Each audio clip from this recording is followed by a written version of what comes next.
Welcome to the Growing Home Podcast, the show that helps you take care of the place that means the most to you, your home.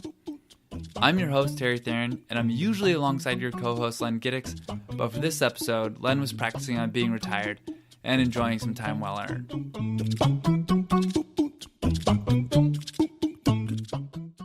This episode is both uniquely interesting and uniquely special. I interviewed Dr. Karen Davison from Purina Animal Nutrition, who I had the pleasure of meeting on a trip last fall that my brother and I took to the Purina Research Farm in St. Louis. Dr. Davison shares with us the innovation happening in equine nutrition and a bit about Purina's 125-year history. This experience was nostalgic, as our grandfather left his job at Purina in 1968 to take over the ownership of a small mill in Willimantic, Connecticut, which operates today as our first Mackey's retail location. The trip to the farm was fascinating. We had the opportunity to meet the researchers and see many of the innovative techniques used to ensure product performance and safety. There were some demonstrations of lab trials, feeding trials, and an awesome performance demonstration as we stood alongside a horse as it reached 20 miles per hour on a treadmill. The trip really reminded us that even though our company and industry has evolved over the past 50 years, our mission has stayed the same: to help you feed the life that makes a place your home. So please enjoy my chat with Dr. Karen Davison. So hi, Dr. Davison. Welcome to the Growing Home Podcast. Thank you for having me. Excellent. Well, I know we've been trying to get on the recording for a while, but happy we can get it in today. And after my brother and I went out to visit the research farm a week ago, which was tremendous.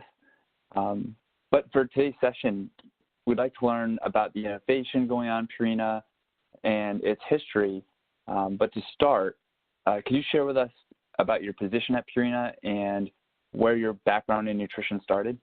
Sure, Terry. My name is Karen Davison. I'm a Ph.D. nutritionist with Purina. I've been with Purina for 25 years this year.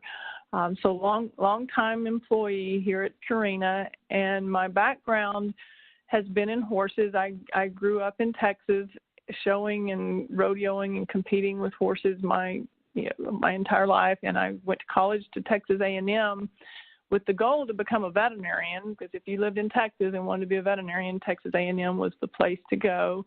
And along the way, I learned that you could go to graduate school and just study horses.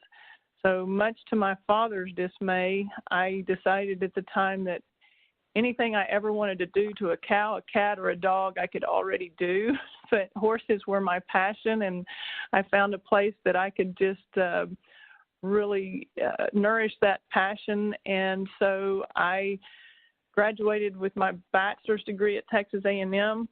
And at the time, they had one of the up-and-coming research programs in equine nutrition and physiology. So I stayed at Texas A&M, and I studied under Dr. Gary Potter, and I did some of the early research on high-fat diets in horses, which at the time, just to show you how old I am, at the time it was very groundbreaking research. There had been a little bit of preliminary research done on palatability and digestibility of various fats in horse diets, but I think it's interesting that in today's environment, fat is one of those sought-after nutrients. Horse owners love to see higher fat diets, and I don't think everyone really understands that where that came from, and that high-fat diets are really not natural for a horse.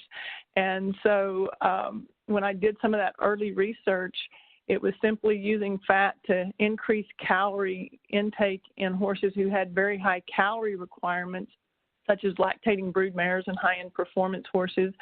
But we didn't get a lot of welcome, I guess, at scientific meetings, because back then we weren't even sure horses should be eating high-fat diets, or if they would eat them, could they digest them very well? All those things were going on back then.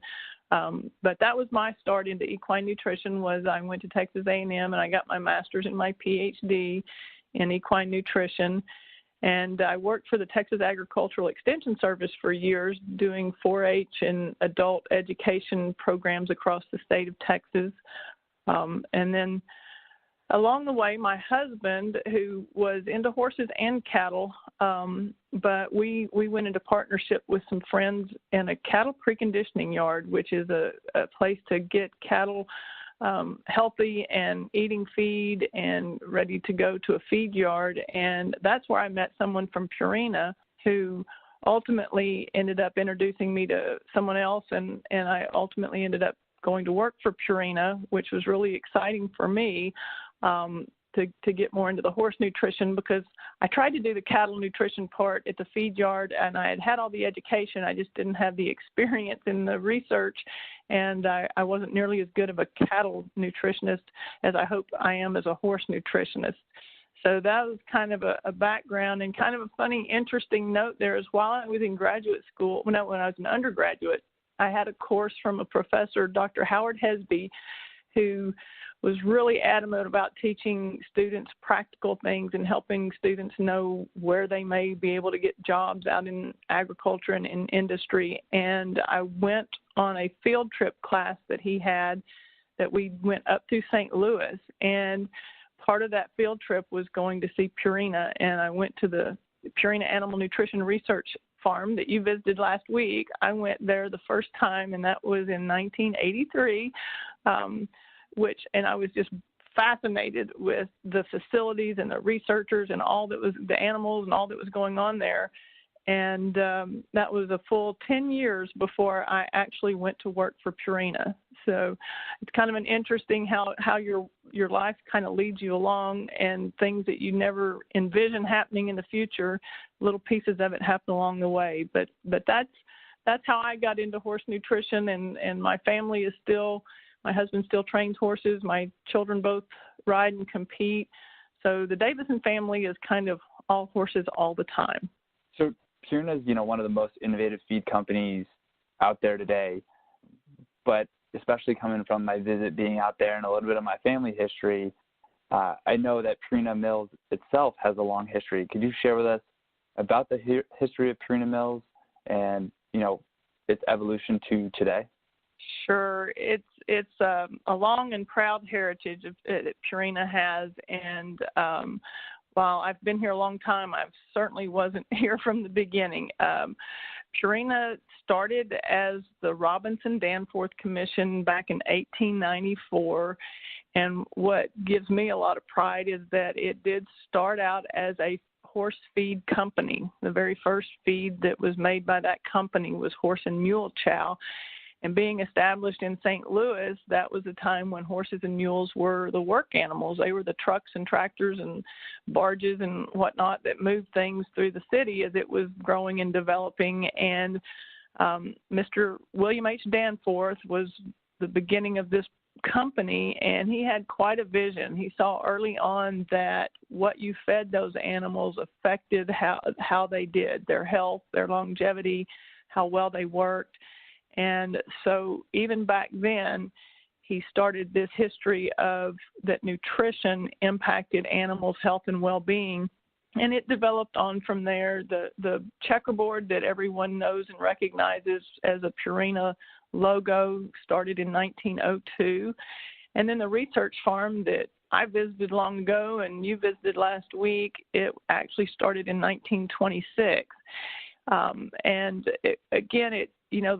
The heritage of Purina is about animal nutrition and improving the health of animals. And when you look at those dates that I've mentioned and you reference that versus something like, in human nutrition, the word vitamin was only used or began to be used like around 1921. So we're talking about really early stages of nutrition and nutrition research. And so for someone to have the vision that what you fed animals could impact them is quite a foundation, and we're really, really proud to continue with that foundation. And, as you saw last week, everyone who works for this company is extremely passionate about animal nutrition and animal welfare and well-being.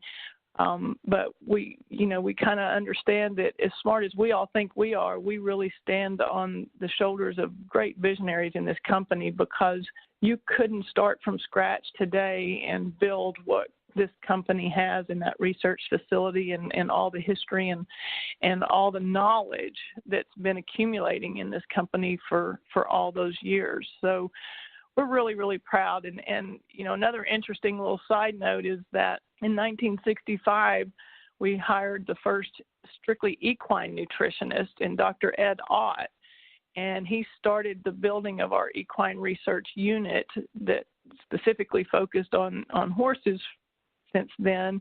I guess equine nutrition is not a very big world, because Dr. Ott, he left Purina. He was replaced by Dr. Les Brewer, who has gone on and done amazing work for Purina. He's who we lovingly call the father of equine senior.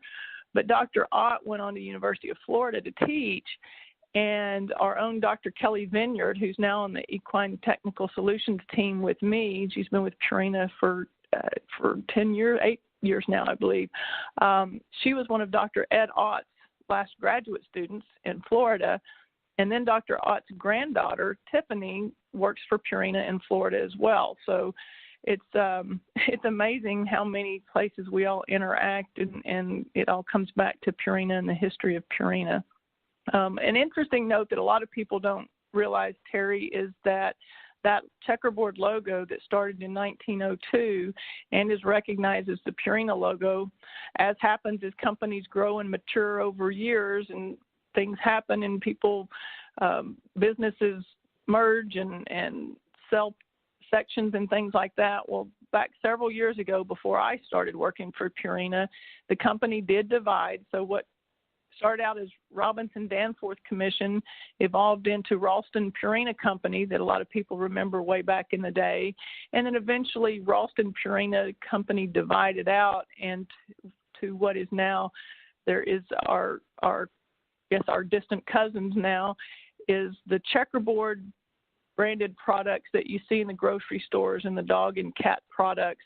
That's currently owned by Nestle, so that's Nestle Purina, and that's all the dog and cat chows and those products.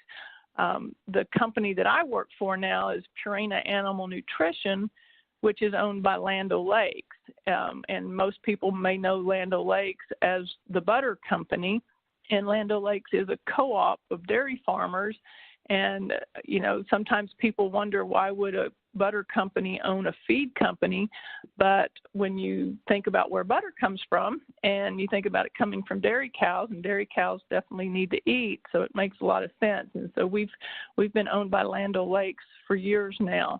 But it's something that sometimes people don't understand. They think the checkerboard is all over one company. And in the United States, it can be used by Nestle Purina for the dog and cat products, and for all the other animal species. So everything from horses to cattle. We have our Missouri line that is things for like pets and exotics and chinchillas and things like that. And then we feed a lot of zoo animals.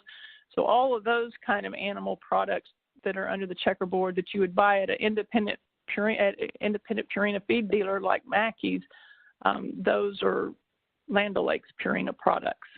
Gotcha. Yeah, I thought that was pretty amazing, especially, I knew the breadth of the products and everything, but when we were down at the farm and they were talking about, everything from large-scale commercial cattle to, I think 95% of zoo animals or zoos in the country are feeding Purina's Missouri line. I thought that was pretty amazing. Oh, exactly, and it's really fun, and we all learn from each other, and there's nutritionists in every species group, which is part of what has kept me, excited about working for Purina all these years, is that we can do the research that's specific in the animals that we're developing feeds for, which is extremely important because all these animals are different. So what works for a cow is not necessarily going to work for a horse.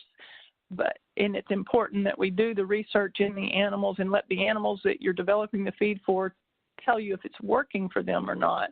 But with all the nutritionists that are behind all those species groups, we're able to learn from each other. And sometimes we'll learn something that may have worked in one group. We may try it and find a way to make it work and help horses as well. So if you're a nutrition nerd like myself, Purina is a great place to work. Yeah, I bet. You know, there